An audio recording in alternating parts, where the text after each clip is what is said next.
أعوذ بالله من الشيطان الرجيم. بسم الله الرحمن الرحيم. ونعوذ بالله من شرور أنفسنا ومن سيئات أعمالنا من يهده الله فلا مضل له ومن يضلله فلا هادي له أشهد أن لا إله إلا الله وحده لا شريك له وأشهد أن محمدا عبده ورسوله أما بعد اللهم علمنا ما ينفعنا وانفعنا بما علمتنا وزدنا علما وارزقنا الحق حقا وارزقنا اتباعه وارنا الباطل باطلا وارزقنا اجتنابه. Masyaallah muslimin, jamaah salat Jumat rahimani wa rahimakumullah. Segala puji selalu kita panjatkan kepada Allah Subhanahu wa taala yang telah memberikan kepada kita berbagai macam kenikmatan. Dan nikmat yang paling besar dan paling utama adalah nikmat iman dan Islam dalam hati kita. Begitu pula Allah masih menjaga diri kita, istri kita dan anak-anak kita dari musibah yang menimpa agama. Kita juga memohon kepada Allah supaya nikmat-nikmat tersebut terus terjaga. Dan salah satu cara kita untuk mensyukuri nikmat yang sudah Allah berikan adalah dengan meningkatkan ketakwaan kita kepada Allah. Allah Ta'ala berfirman dalam surat Ali Imran ayat 102, Ya ayyuhalladzina amanu taqullaha haqqa tuqatih wa la tamutunna illa wa antum muslimun. Wahai orang-orang yang beriman, bertakwalah kalian kepada Allah dengan sebenar-benarnya takwa, dan janganlah sekali-kali kamu mati melainkan dalam keadaan beragama Islam. Salawat dan salam semoga selalu tercurahkan kepada junjungan kita dan suri teladan kita Nabi besar Muhammad sallallahu alaihi wasallam, kepada para keluarganya, para sahabatnya, para tabi'in, para tabi'ut tabi'in, dan kepada setiap pengikut beliau yang setia yang mengikuti ajaran beliau sampai akhir zaman kelak. Jamaah rahimani wa rahimakumullah. Salah satu fenomena yang sekarang banyak terjadi di tengah masyarakat kita adalah makin banyaknya wanita yang suka membuka aurat. Bahkan wanita yang menyebut dirinya muslimah itu tidak menutup auratnya, bahkan ada yang menganggap bahwa menutup aurat itu tidak wajib. Ada juga yang sudah mengetahui larangan untuk membuka aurat tapi masih bermudah-mudahan, bergampang-gampangan dalam membuka aurat di depan umum. Padahal hal ini sudah diperingatkan dengan keras oleh Rasulullah dalam suatu hadis yang diriwayatkan dari Abu Hurairah radhiyallahu anhu, bahwa Rasulullah sallallahu alaihi wasallam bersabda, Sinfani min ahlin nar, ada dua golongan dari penduduk neraka, lam arahuma qaumun ma'ahum, yang belum pernah aku lihat. Yang pertama adalah qaumun ma'ahum siyatun, suatu kaum yang memiliki cambuk, ka'adna bil baqari, seperti ekor sapi, yadribuna bihan nas, yang digunakan untuk memukul manusia. Dan yang kedua, wa nisaun kasiyatun ariyatun mumilatun ma'ilatun ru'usuhun kaisnimatil bahtil ma'ilati. Yang kedua adalah para wanita yang berpakaian tapi telanjang, melenggok-lenggokkan kepala, yang berjalan dengan berlenggak-lenggok, dan kepala mereka seperti punuk unta yang miring. La yadkhulnal jannata wa la yajidna rihaha wa inna rihaha la yujadu min masirati kada wa kada. Wanita seperti ini tidak akan masuk surga dan tidak akan mencium baunya, padahal baunya tercium dari jarak sekian dan sekian. Hadis riwayat Muslim. Maka kita lihat bagaimana ancaman yang sangat keras dari Rasulullah kepada wanita yang Rasulullah katakan berpakaian tapi telanjang, yang suka menampakkan auratnya, bahkan diancam untuk tidak masuk surga. Tidak hanya tidak masuk surga, bahkan diancam tidak akan mencium baunya. Padahal di salah satu hadis, baunya surga itu tercium bahkan sampai 100 tahun perjalanan. Bayangkan, jangankan masuk ya, deket-deket untuk mencium baunya saja tidak bisa. Berarti ini ancaman yang sangat keras. Maka di sini ada 3 sifat yang Rasulullah sebutkan. Yang pertama adalah wanita yang berpakaian tapi telanjang. Maka di antara tafsirannya adalah wanita yang dia itu menutup sebagian tubuhnya dan menyikap sebagian yang lainnya. Ya. Contohnya ya memakai baju tapi lengannya terlihat, memakai rok tapi kakinya terlihat, atau memakai baju panjang tapi rambutnya masih terlihat. Padahal aurat wanita menurut ijma ulama, ini semua ulama sepakat bahwa aurat wanita adalah seluruh tubuh kecuali muka dan telapak tangan. Ada juga tafsiran yang lainnya adalah wanita ini memakai pakaian yang ketat atau pakaian yang tipis, ya, sehingga menampakkan lekuk tubuh badannya. Jadi seakan-akan dia memakai pakaian, tapi sama saja seperti tidak memakai pakaian. Jadi walaupun pakai kerudung, walaupun pakai gamis, tapi karena gamisnya tipis, dibuat ketat sehingga menampakkan lekuk tubuhnya. Yang kedua adalah wanita yang ma'ilat wa mumilat, yaitu berjalan dengan berlenggak-lenggok. Maka di sini ditafsirkan adalah yang dimaksud wanita yang suka memakai wangi-wangian dan berjalan dengan menggoyangkan tubuhnya untuk menarik perhatian lawan jenisnya. Karena wanita itu tidak hanya dari aurat yang ditampilkan, ya, tapi dengan gerik tubuhnya itu bisa menarik perhatian lawan jenisnya. Dan yang ketiga, wanita yang kepalanya seperti punuk unta yang miring. Maksudnya adalah wanita yang sering menghias rambutnya, yang memperbesar rambutnya sehingga rambutnya terlihat lebih besar dan tidak bisa ditutup. Jamaah rahimani wa rahimakumullah. Maka di sini telah jelas bagaimana besarnya ancaman Rasulullah kepada para wanita yang tidak menutup auratnya. Maka bagaimana Islam itu mengatur pakaian untuk wanita? Maka syarat yang pertama, wanita itu harus menutup seluruh auratnya, yaitu seluruh tubuh kecuali wajah dan telapak tangan. Itu yang wajib. Sedangkan untuk cadar itu ulama berbeda pendapat.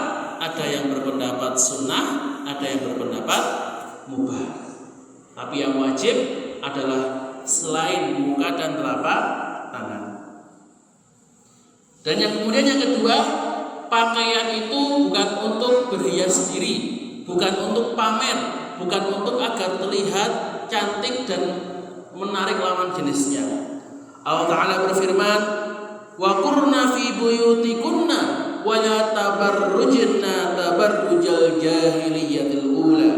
Dan hendaklah kamu tetap di rumahmu dan janganlah bertabaruj, berhias diri seperti orang-orang jahiliyah yang pertama. Maka salah satu tafsir dari ayat ini adalah bahwa yang dimaksud adalah orang yang memakai kerudung tapi tidak menutupnya dengan sempurna. Ya. Yang seperti sering kita lihat, ada orang yang memakai kerudung hanya seperti di selemakan saja, masih kelihatan rambutnya, masih terlihat telinganya, masih terlihat lehernya. Ini yang salah satu yang termasuk tabarrujal jahiliyah, berhias seperti orang-orang jahiliyah. Yang ketiga adalah pakaiannya tidak tipis, tidak tembus pandang, dan tidak menampakkan lekuk tubuh. Jadi percuma kita lihat wanita yang memakai pakaian gamis panjang menutup seluruh tubuh tapi sangat ketat. Jadi antara pakaiannya tidak ada gunanya, tetap bisa kelihatan bentuk tubuhnya. Dan yang keempat, kalau untuk wanita tidak boleh memakai parfum yang menyengat, terutama ketika keluar rumah. Rasulullah SAW bersabda, seorang perempuan yang mengenakan wangian lalu melalui sekumpulan laki-laki agar mereka mencium bau harum yang dia pakai, maka perempuan tersebut adalah seorang az-zaniyah. Rasulullah katakan seorang pezina, karena dia sengaja memakai wangi-wangian untuk menarik perhatian lawan jenisnya. Apakah tidak boleh pakai parfum?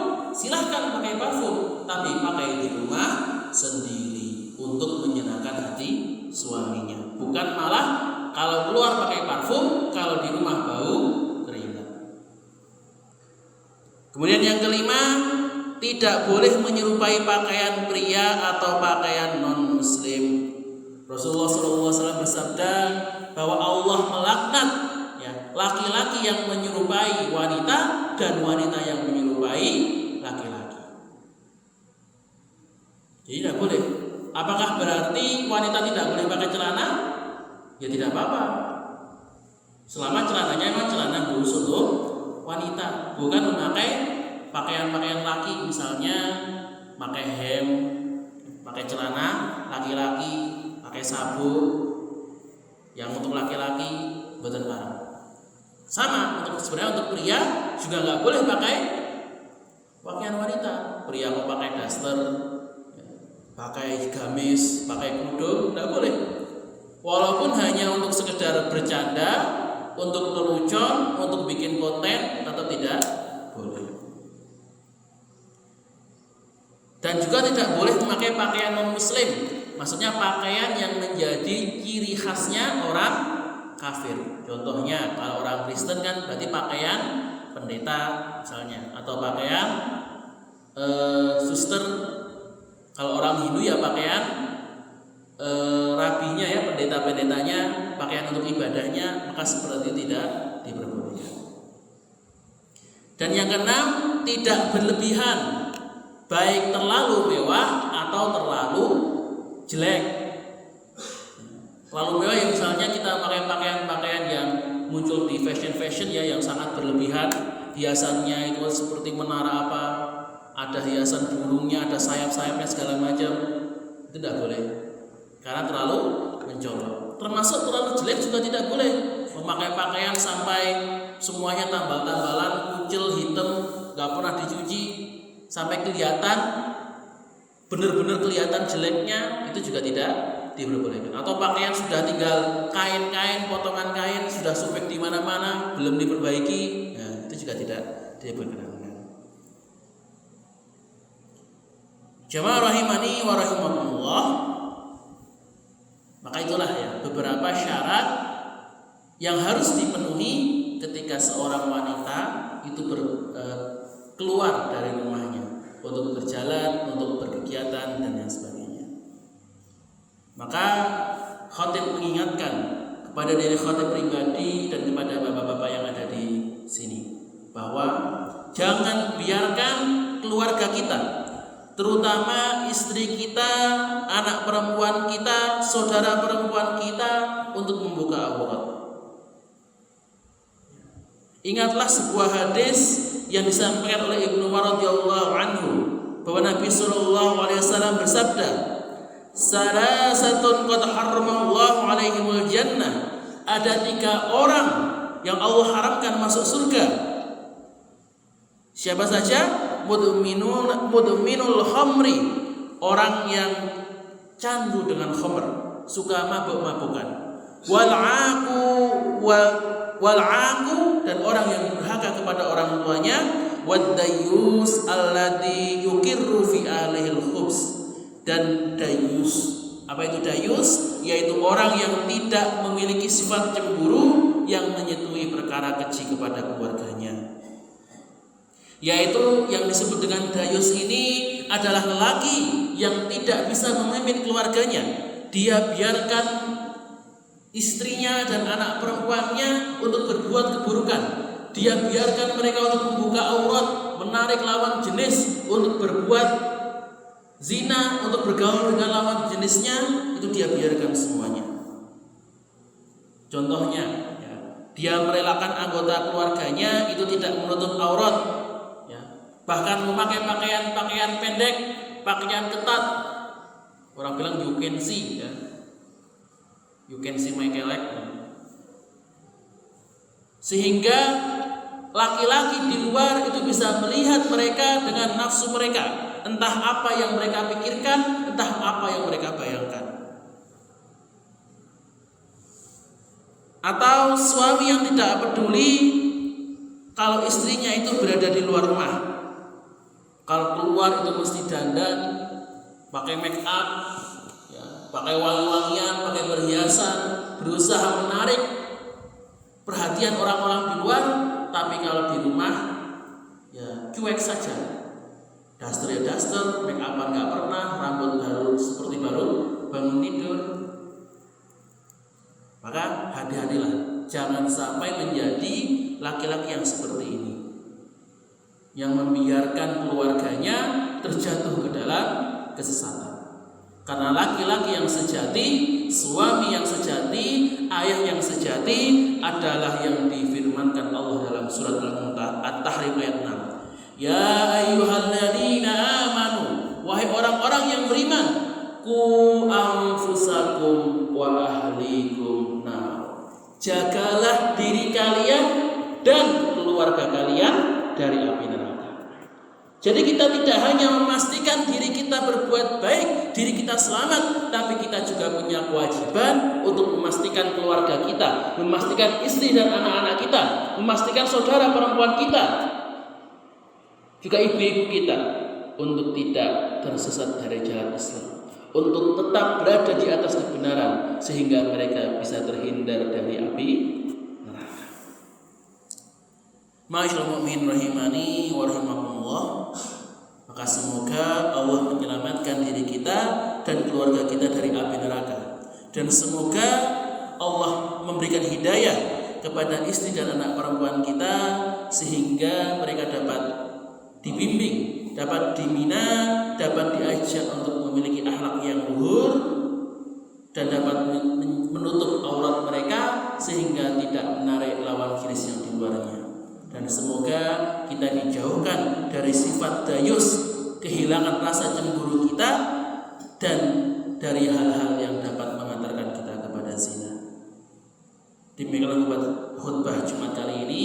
Aqulu qouli hadza barakallahu li wa lakum fil Qur'anil azim wa nafa'ani wa iyyakum minal ayati wa dzikril hakim wa taqabbal minni tilawatahu innahu huwal ghafurur rahim.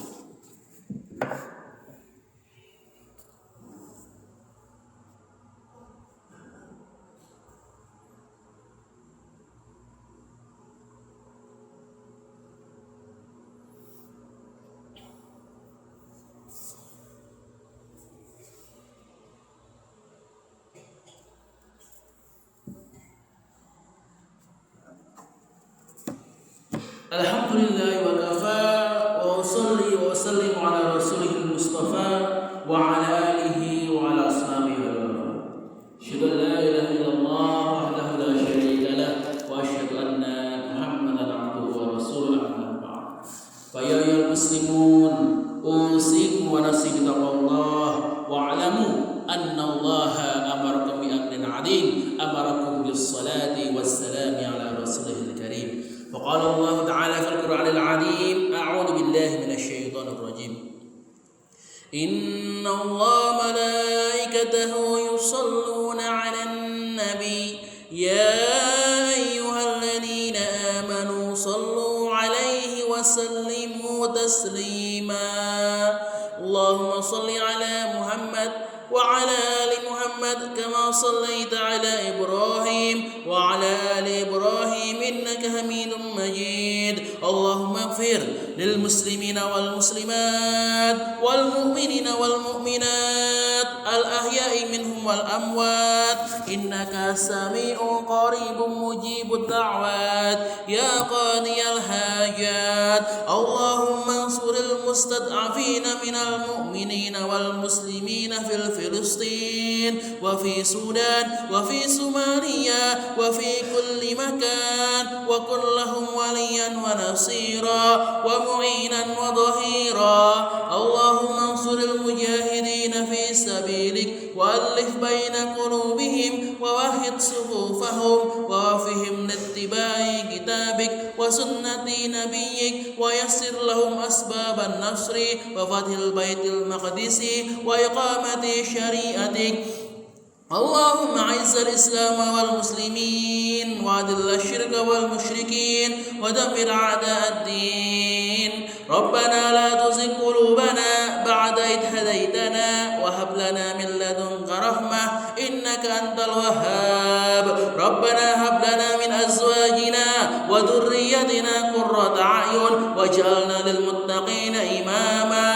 اللهم ألف بين قلوبنا وأصلح ذات بيننا واهدنا سبل السلام ونجنا من الظلمات إلى النور وجنبنا الفواحش ما ظهر منها وما بطن وبارك لنا في أسماعنا وأبصارنا وقلوبنا وأزواجنا وذرياتنا وتب علينا إنك أنت التواب الرحيم واجعلنا شاكرين لنعمك مثنين بها عليك قابلين لها وأتممها علينا اللهم إنا نسألك الهدى والتقى والعفاف والغنى ربنا اغفر لنا ذنوبنا وذنوب والدينا وارحمهما كما ربيانا صغارا ربنا آتنا في الدنيا حسنة وفي الآخرة حسنة وقنا عذاب النار وقنا عذاب النار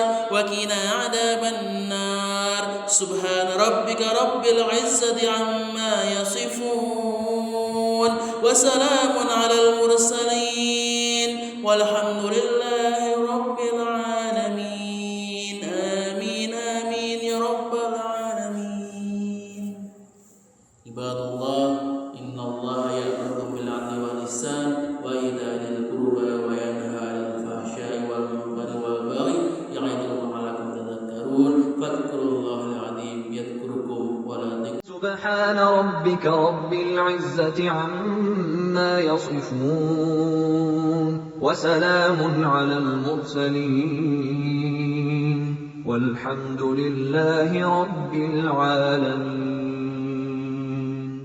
صدق الله العظيم.